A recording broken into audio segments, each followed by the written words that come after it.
Hello नमस्कार माझ्या सर्व लाडक्या ताई आणि दादांना श्री स्वामी समर्थ। तुम्हा सर्वांना आजचा दिवस खूप छान जाऊ ही स्वामींच्या चरणी प्रार्थना।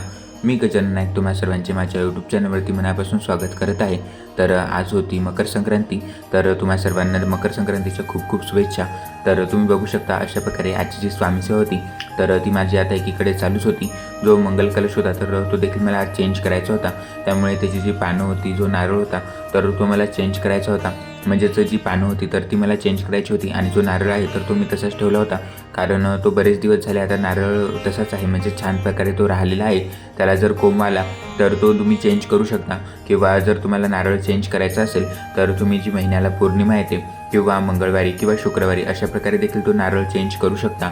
आणि जे बाकीची स्वामी सेवा होती म्हणजे स्वामीचे जे वस्त्र होते तर स्वामींना देखील मी वस्त्र परिधान केले छान प्रकारे। त्याचबरोबर जे गणपती बाप्पा होते तर त्यांना देखील मी दुर्वा देखील वाहून घेतली, कारण जर आपण गणपती बाप्पांना रोजच्या रोज जरी दुर्वा वाहिली तर ते खूप छान होतं, पण आपल्याला म्हणजे दररोजच्या दररोज दुर्वा मिळत नाही। त्यामुळे जे आपले सण असतात तर तेव्हा तुम्ही गणपती बाप्पांना दुर्वा नक्की व्हा। आणि त्याचबरोबर जे महाराजांना वस्त्र मी परिधान केलं होतं तर जे पांढऱ्या कलरचे वस्त्र होते तर ते मी महाराजांना परिधान केले होते। त्याचबरोबर जो मुकुट होता तर हे सर्व जे मुकुट आहेत तर मी तुमच्यासोबत अगोदर देखील व्हिडिओमध्ये शेअर केलेले आहेत। त्याचबरोबर जो महालक्ष्मी देवीचा मुकुट आहे तर हा देखील खूप छान दिसतो। जेव्हा आपण तो मूर्तीला परिधान करतो तेव्हा मूर्तीचं जे स्वरूप आहे तर ते खूप छान पटीने अजून उठून दिसतं। तुम्ही बघू शकता अशा प्रकारे आजची जी स्वामी सेवा होती तर आता ती माझी करून झालेली आहे। त्याचबरोबर जी फुलं मी आणली होती तर ती सर्व देवांना मी आता इथे वाहून घेत आहे। यानंतर जी स्वामी सेवा म्हणजेच आपले जे 3 अध्याय वाचायचे होते तर ते मी वाचून कंप्लीट करणार आहे। त्याचबरोबर आज होती मकर संक्रांती, त्यामुळे जी कोंद होती तर कोंद मी काल रात्रीच तयार करून ठेवली होती आणि ते देखील महाराजांना मी आता नंतर पूजा झाल्यानंतर दाखवेलच। आणि जे कोंदच्या पोळ्या होत्या म्हणजेच या दिवशी आपल्या महाराष्ट्रामध्ये आपण पुरणाच्या पोळ्या देखील तयार करतो, पण मी म्हणजेच महाराजांना नैवेद्य आपल्याला या दिवशी दाखवायचा नसतो, कारण या दिवशी एकादश असते, दुसऱ्या दिवशी आपण नैवेद्य दाखवू शकतो। त्यामुळे ज्या कोंदच्या पोळ्या आहेत तर त्याच मी तयार केल्या होत्या आणि महाराजांना म्हणजेच मी कोंदचाच जो नैवेद्य आहे तर तो मी दाखवला होता। आणि जी कोंद आहे तर ती म्हणजेच मी जिथे राहतो हे जास्त काही माहिती नाही या सणाबद्दल, त्यामुळे जे तिळगुळ होता म्हणजेच मी जो तयार केला होता तर तो मी ते सर्वांना म्हणजेच थोडा थोडा दिला आणि त्यांना सांगितलं की आमच्या इकडे अशा प्रकारे सण सेलिब्रेट केला जातो। भारत हा कृषीप्रधान देश आहे, त्यामुळे या भारत देशात कृषी व्यवस्था व त्यांच्याशी निगडीत असलेले सण समारंभ साजरे केले जातात। त्याचप्रमाणे मकर संक्रांत हा जानेवारी महिन्यात व हिंदू पंचांगामध्ये पौष या 10व्या मराठी महिन्यात येणारा शेती संबंधित सण असून सौर कालगणनेशी संबंधित असा हा महत्त्वाचा भारतीय सण आहे। या दिवसांमध्ये शेतात आणि मळ्यामध्ये आलेल्या धान्याचे वाण स्त्रिया एकमेकांना देतात। हरभरे, ऊस, बोरे, गव्हाच्या ओव्या, तीळ अशा गोष्टी सुगडात म्हणजेच जे सुगड असतं मातीचं त्यामध्ये भरून त्या देवाला अर्पण करतात। बायका उखाणे घेतात व एकमेकांना तिळगुळ घ्या, गोड गोड बोला असं म्हणतात। मकर संक्रांतीला महाराष्ट्रात नुसते संक्रांत म्हणतात। मकर संक्रांती, उत्तरायण, माघी संक्रांती याला पश्चिम बंगालमध्ये मोकोर संक्रांती म्हणूनही ओळखले जाते आणि नेपाळमध्ये माघी संक्रांती। येथे संक्रांती म्हणजे हस्तांतरण। या दिवस सूर्याचा मकर राशीत संक्रमण दिवस मानला जातो। आता हिंदू दिनदर्शिकेमध्ये सूर्य उत्तरेकडे सरकतो। सूर्य या देवतेला समर्पित अनेक स्थानिक बहुदिवसीय उत्सव संपूर्ण भारतात आयोजित केले जातात। ग्रेगोरियन दिनदर्शिकेनुसार जानेवारी महिन्यात सूर्य मकर राशीत प्रवेश करतो। तो दिवस दरवर्षी साजरा केला जातो। सूर्याच्या मकर राशीत प्रवेशाचा तो पहिला दिवस आहे।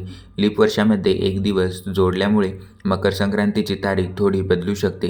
लीप वर्षात ते 15 जानेवारीला येते, अन्यथा 14 जानेवारीला असते। मकर संक्रांत हा हिंदू धर्मातील एक प्रमुख सण आहे, जो सहसा दरवर्षी 14 किंवा 15 जानेवारीला साजरा केला जातो।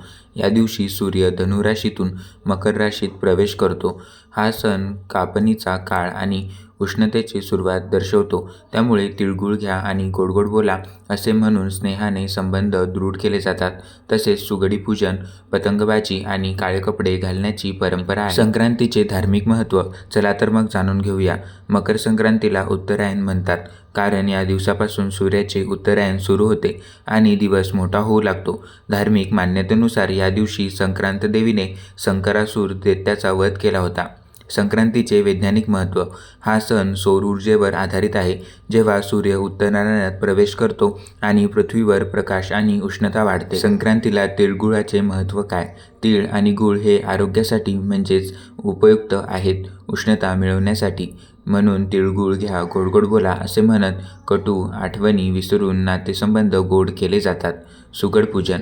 या दिवशी बोरे, हरभरा, ऊस, गव्हाची ओंबी अशा शेतातील पिकांची पूजा करून ती सुगडात भरली जाते व त्यांची पूजा केली जाते. तुम्ही बघू शकता तर अशा प्रकारे आजची जी स्वामीसेवा होती तर ती आता माझी करून झालेली आहे.